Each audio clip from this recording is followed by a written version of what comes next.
So ಹಾಗಾದರೆ ಇಲ್ಲಿ ಈ ಸ್ಮಾಲ್ ಟ್ಯಾಂಕ್ ಇದೆ, ಇದಕ್ಕೆ ಸ್ಕ್ರೂ ಇರುತ್ತೆ.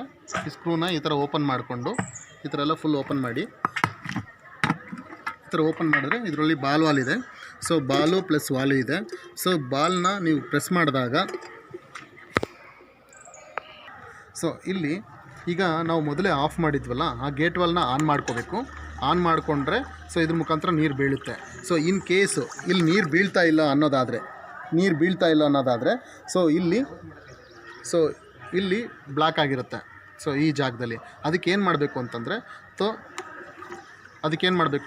ಸೊ ತಿರ್ಗಾ ಮತ್ತೆ ಇದನ್ನು ಆಫ್ ಮಾಡಿಕೊಂಡು ಸೊ ತಿರ್ಗಾ ಇದನ್ನು ಯೂನಿಯನ್ನ ಓಪನ್ ಮಾಡ್ಕೋಬೇಕಾಗುತ್ತೆ. ಓಪನ್ ಮಾಡಿಕೊಂಡು ರಿಮೂವ್ ಮಾಡಿ, ಸೊ ಇಷ್ಟಕ್ಕೆ ಇದನ್ನು ಈ ಥರ ಓಪನ್ ಮಾಡ್ಕೋಬೇಕು.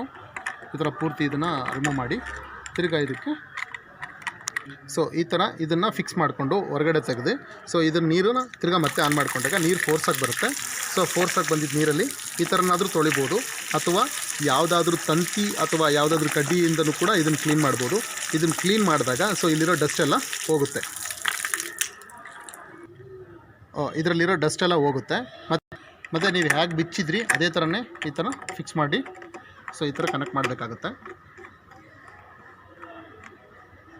ಈ ಥರ ಕನೆಕ್ಟ್ ಮಾಡಿಬಿಟ್ಟು ತಿರ್ಗಾ ಮತ್ತೆ ಈ ಗೇಟ್ ವಾಲ್ನ ಆನ್ ಮಾಡಿದಾಗ ಇಲ್ಲಿ ನೀರು ಬೀಳುತ್ತೆ. ಈ ಥರ ನೀರು ಸೌಂಡ್ ಬರುತ್ತೆ, ನಿಮಗೆ ನೀರು ಬೀಳುತ್ತೆ. ಆವಾಗ ಈ ಇದರಿಂದ ಯಾವುದೇ ಪ್ರಾಬ್ಲಮ್ ಇರೋಲ್ಲ, ನೀರು ಆಟೋಮೆಟಿಕಾಗಿ ಕೆಳಗಡೆ ಹೋಗಬೇಕು.